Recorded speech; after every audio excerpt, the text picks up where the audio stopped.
ലോകത്തെ മുഴുവനും ഭയപ്പിച്ച വിറപ്പിച്ച കോവിഡ് ഇന്നും ദുരിതമൊഴിയാതെ തന്നെ ലോകത്തെമ്പാടും അത് ഇപ്പോഴും കോവിഡിൻ്റെ ഭീതിജനകമായ അവസ്ഥകളൊക്കെ നടന്നുകൊണ്ടിരിക്കുകയാണ്. ഇനി ഒരു കോവിഡ് പോലുള്ള ഒരു വൈറസ് ലോകത്തുണ്ടാവരുതേ എന്ന് എല്ലാവരും ഒരേപോലെ ഒരേ സ്വരത്തോടെ പറയുമ്പോഴും ഇപ്പോൾ വീണ്ടും അതിനേക്കാൾ അധികം ഭീതിജനകമായ ഭയപ്പെടുത്തുന്ന തരത്തിലുള്ള വൈറസുകൾ കണ്ടെത്തിയിരിക്കുകയാണ് ചൈന. കാരണം ചൈനയിലെ നിന്നുള്ള വൈറസ് എന്ന് കേൾക്കുമ്പോഴേ എല്ലാവരുടെയും തലപ്പെരുക്കും. കാരണം കോവിഡിനെ അതിജീവിച്ചത് എങ്ങനെയാണെന്നുള്ളത് ഇപ്പോഴും അറിഞ്ഞുകൂടാ. കാരണം എത്രയോ മനുഷ്യരാണ് മൺമറഞ്ഞു പോയത്. ഇപ്പോൾ പോലും നിലവിൽ നമ്മൾ ഇന്ത്യയുടെയും കേരളത്തിൻ്റെയൊക്കെ അവസ്ഥയെടുത്ത കോവിഡ് വന്നിട്ടുള്ളവരുണ്ട്, മരണപ്പെടുന്നവരുണ്ട്. ഇതൊന്നും നമ്മൾ ആ കോവിഡ് വന്ന ആ ഒരു സമയത്തെ ഭീതിയൊക്കെ മാറിയതുകൊണ്ട് അറിയുന്നില്ല എന്നുള്ളത് മാത്രമാണ്. നമുക്കെല്ലാവർക്കും അറിയാം, ലോകം മുഴുവനും സ്തബ്ധമായിട്ടുള്ള ഒരു ദിവസങ്ങളായിരുന്നു 2019 കോവിഡ് കാലഘട്ടം എന്ന് പറയുന്നത്.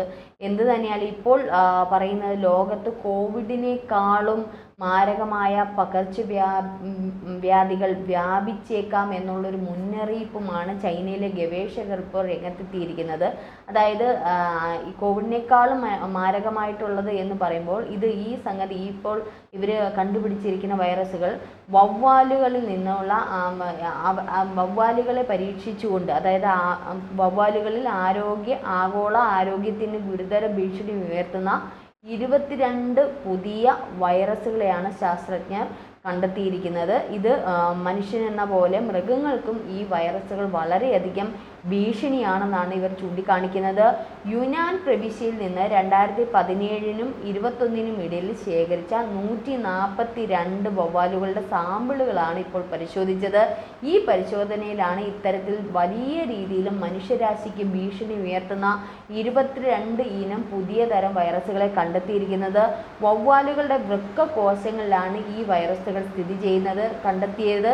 ഇതിൽ 2 വൈറസുകൾ മാരകമായ, നമുക്കറിയാം നിപ്പയൊക്കെ നമ്മൾ മാരകമായ, അതല്ലെങ്കിൽ ഹെൻഡ്ര വൈറസുകളൊക്കെ മാരകമായ വൈറസുകളായിട്ടാണ് കണക്കാക്കുന്നത്. നിപ്പ വന്നെന്ന് പറഞ്ഞാൽ കോവിഡ് പോലല്ല, മരണം സുനിശ്ചിതം എന്ന് തന്നെ നമുക്ക് പറയേണ്ടിയിരിക്കുന്നത്. അപ്പോൾ അതുപോലുള്ള അല്ലെങ്കിൽ അതിനേക്കാളും ഭീതി പടർത്തുന്ന മാരകമായിട്ടുള്ള വൈറസുകളാണ്, ജനിതകപരമായിട്ടുള്ള വൈറസുകളാണ് ഇപ്പോൾ കണ്ടെത്തിയിരിക്കുന്നത്. ഈ നിപ്പയുമായിട്ടും ഈ ഹെൻഡ്ര വൈറസുകളുമായിട്ടും ജനിതകപരമായിട്ട് ഇതിന് അടുത്ത ബന്ധമുണ്ടെന്നുമാണ് ഈ ഗവേഷകർ പറയുന്നത്.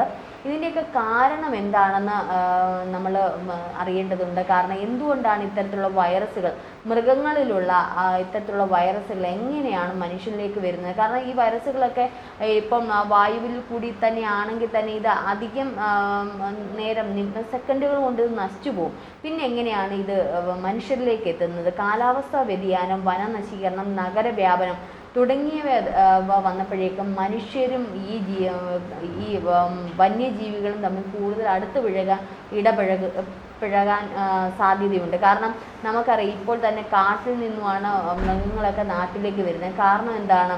ഈ വനനശീകരണവും നമ്മൾക്കുണ്ടാകുന്ന കാലാവസ്ഥ വ്യതിയാനവും അതേപോലെ തന്നെ നഗരം കൂടുതൽ വ്യാപിക്കുന്നതുമൊക്കെയാണ്. കാട്ടിലുള്ളവരെന്ത് ചെയ്യും?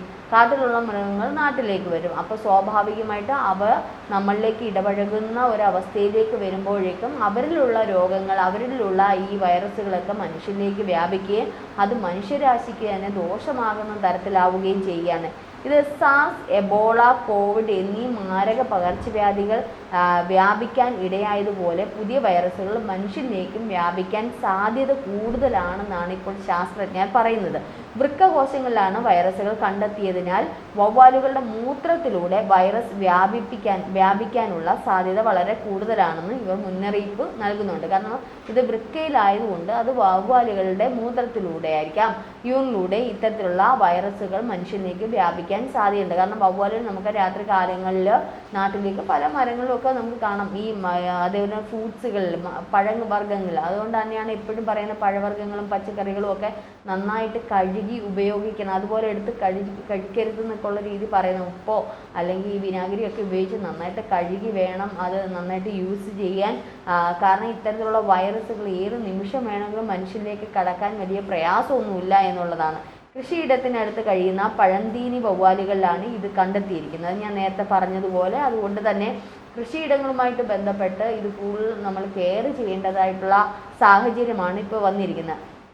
അതുകൊണ്ട് തന്നെ ഈ വവ്വാലുകൾ മൂത്രം തോട്ടങ്ങളിലെയും മറ്റു പഴങ്ങൾ മലിനമാക്കാനും അങ്ങനെ രോഗം വ്യാപിക്കാനും ഇടയാക്കും. വവ്വാലുകൾ കടിക്കാത്തതിനാൽ ഒരു പ്രശ്നവും കൂടാതെ മനുഷ്യർ ഇത്തരം പഴങ്ങൾ കഴിക്കുകയും രോഗം വ്യാപിക്കുകയും ചെയ്യും. കാരണം മറ്റേന്ന് വെച്ച് നമ്മൾ എന്തെങ്കിലും പഴങ്ങൾ എടുക്കുമ്പോൾ ഒന്ന് കടിച്ച് അതിൻ്റെ കടി ഇതാണെങ്കിൽ നമ്മളത് ഉപയോഗിക്കത്തില്ല, സ്വാഭാവികം നമ്മൾ എടുത്ത് കളയും. പക്ഷേ ഇത് യൂറിനിലൂടെ പകരുന്നതായതുകൊണ്ട് കുറച്ചുകൂടി ശ്രദ്ധിക്കുക. കാരണം നമ്മൾ നോക്കുമ്പോൾ പഴങ്ങൾ നല്ല ഇതായിട്ടിരുന്ന് വൃത്തിയോടെ ഇരിക്കാം. അപ്പോൾ ഈ പഴങ്ങളൊക്കെ പറിക്കുന്ന കൃഷിയിടങ്ങളുമായിട്ട് ബന്ധപ്പെട്ടായിരിക്കും ഈ വവ്വാലുകൾ നിൽക്കുന്നത്. പഴംതീനി വവ്വാലുകളിലാണ് ഇത് കൂടുതൽ വ്യാപിക്കുന്നത്. അപ്പം സ്വാഭാവികമായിട്ട് എന്ത് ചെയ്യുന്നു, ആ പഴങ്ങൾ എടുക്കും, അല്ലെങ്കിൽ അത് എടുക്കുന്ന വ്യക്തിയുടെ കൈകളിൽ അത് പടരാൻ സാധ്യതയുണ്ട്. അത് സ്വാഭാവികമായിട്ട് ഉള്ളിലേക്ക് പോകാനും സാധ്യതയുണ്ട്. ഈ വൈറസുകൾ ശരീരത്തിനുള്ളിൽ ഇനിയിപ്പോൾ കടന്നു കഴിഞ്ഞാൽ മാരകമായ ശ്വാസകോശ സംബന്ധമായ അസുഖങ്ങൾക്കും മസ്തിഷ്ക വീക്കത്തിനുമാണ് ഇടയാക്കുന്നത്. 75% മരണനിരക്ക്.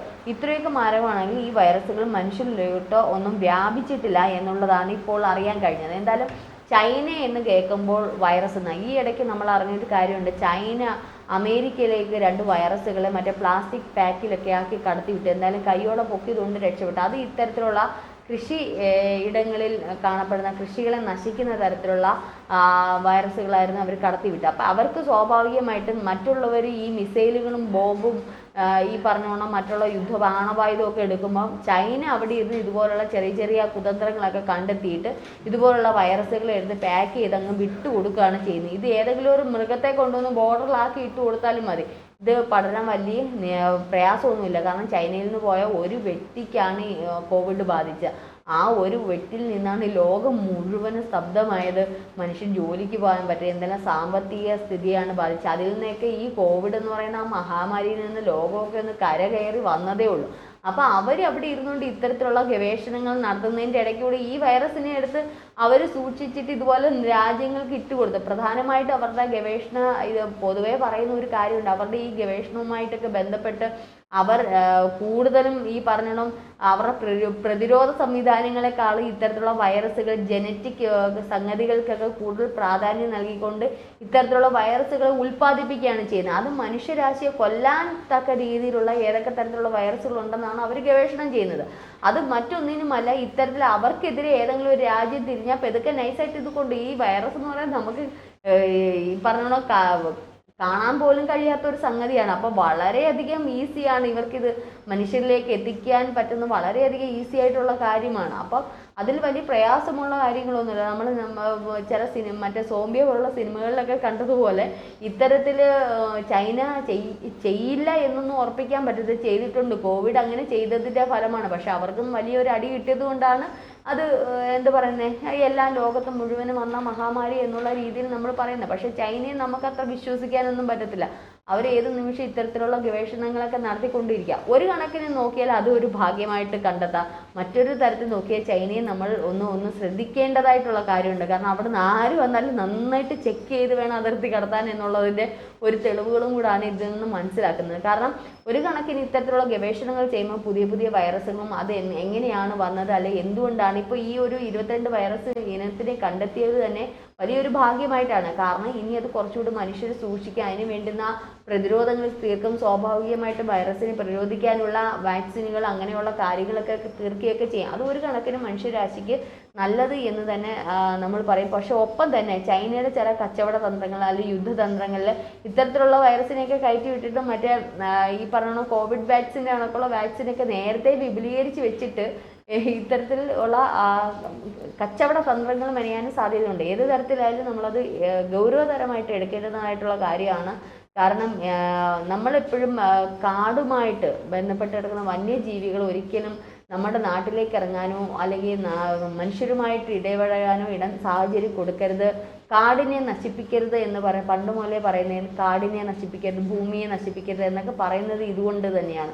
കാലാവസ്ഥ വ്യതിയാനം ഉണ്ടാകും, അതുമൂലം വന്യജീവികൾ പുറത്തേക്ക് വരും. നമ്മളൊക്കെ ഇപ്പം കേരളത്തിൽ ഏറ്റവും കൂടുതൽ കണ്ടുകൊണ്ടിരിക്കുകയാണ് ആനയും പുലി പോലുള്ള വന്യജീവികൾ ഒരുപക്ഷെ മനുഷ്യരുടെ ഇടയിലേക്ക് വരുന്നത്. അവർക്ക് എന്തെങ്കിലും രോഗങ്ങളുണ്ടെങ്കിൽ നമുക്ക് സ്വാഭാവികമായിട്ട് അത് പടരാൻ സാധ്യതയുണ്ട്. എന്തായാലും അതൊക്കെ സൂക്ഷിക്കേണ്ടുന്നതായിട്ടുള്ള കാര്യങ്ങളാണ് വന്നിരിക്കുന്നത്. ലോകം മുഴുവനും അത് ശ്രദ്ധിക്കേണ്ടുന്ന കാര്യമാണ്. ഇതുവരെ എന്തായാലും റിപ്പോർട്ടൊന്നും ചെയ്തിട്ടില്ല. ഇനി വൈറസുകൾ മറ്റാർക്കെങ്കിലും ബാധിച്ചിട്ടുണ്ടോ എന്നുള്ളത് അറിഞ്ഞൂടെ. എന്തായാലും വളരെയധികം മാരകമായിട്ടുള്ള വൈറസുകൾ തന്നെയാണിത്.